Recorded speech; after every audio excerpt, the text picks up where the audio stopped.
Ah yes, I'm glad you came in to see me today, Mrs. Gray. What seems to be the problem, Doctor? Well, I'm happy to say that your son Billy no longer has pervasive developmental disorder. What? Really? What does he have? Nothing. Nothing? Nothing.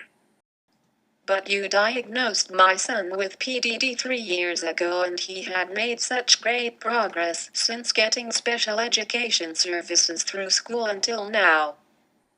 Yes, I know. How's he doing? Thanks to you, he's been doing great. As you recall, he had regressed at 15 months and couldn't communicate with anyone. He was stiff and awkward in social settings, but he's been getting ABA therapy, and with the help of special educators and speech therapists has learned to interact much better with his peers. Great.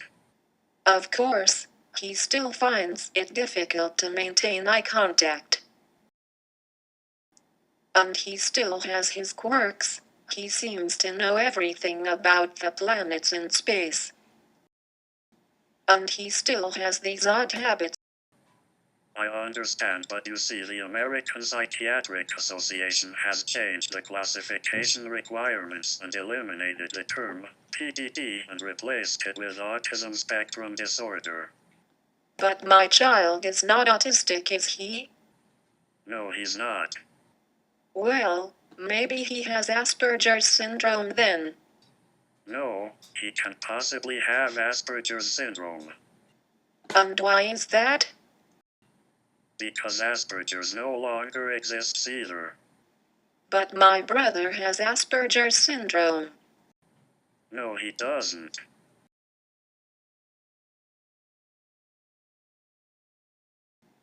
But my son still needs help learning how to fit in. Well, so do lots of other kids.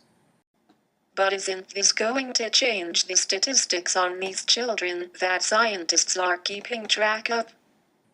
Yes, it will. But won't that affect all the research looking into causes of the epidemic increase in cases of PDD in our country? What epidemic? Didn't the numbers of cases of children with PDD rise from 1 in 2,520 years ago to 1 in 100? Well, no, there won't be an epidemic anymore. But aren't those kids still out there? Yes, but they won't have autism anymore.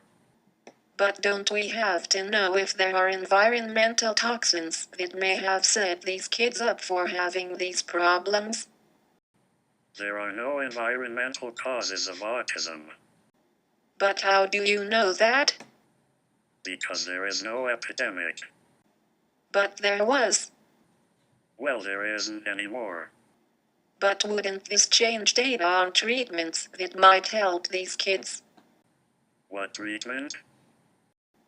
Well, what about the ABA that helped Billy? Wouldn't this delay getting therapy if the criteria changes?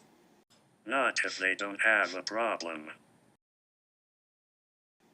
Wouldn't it be better to catch as many kids with social communications problems as early as possible to give them therapy? No, we only want to give treatment to those who need it. But my child needed it, didn't he? Yes, so? But if my child were younger, he wouldn't be eligible to receive the treatment that helped him. Mom? And doesn't that mean insurance companies aren't going to recognize his diagnosis? Yes, this is how the healthcare system will save money. Doesn't providing early intensive treatment improve outcomes for children with PDD or Asperger's? There is no such thing as PDD or Asperger's. Mom? Just a minute, Billy. But isn't it more cost-effective for taxpayers to provide treatment early rather than waiting until they're older?